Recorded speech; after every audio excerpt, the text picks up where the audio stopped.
Hi, today I'm going to answer the question about how to slow down the drying time of acrylic paint.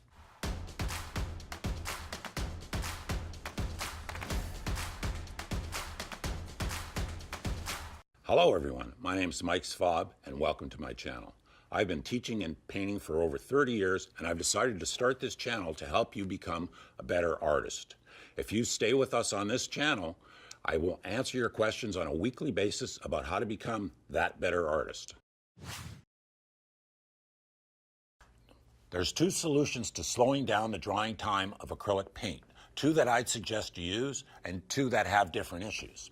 One way to slow the drying time of acrylic paint is to use retarder. So how do I use retarder to slow the drying time of acrylic paint? Now, if you use retarder, it will slow down the amount of time it takes your acrylic painting to dry, but it will also cause an issue of your painting being completely dry. So you will need to add an isolation layer on top of the layers that have retarder in it. Retarder is found in any acrylic product that says slows down the drying time, extends the open time. They use a lot of different words, but those are the most common ones that you'll see.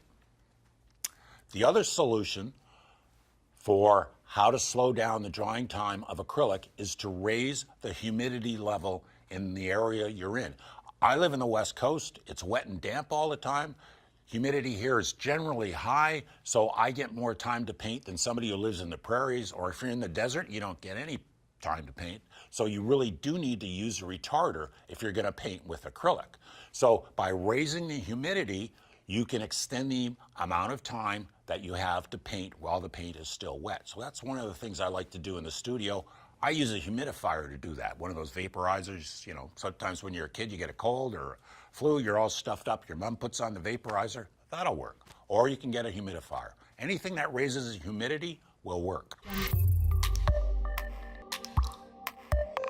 I hope you found this information useful. And I have a handout called How to Fix Your Painting, and you can get it by clicking on the link below. And thank you for watching.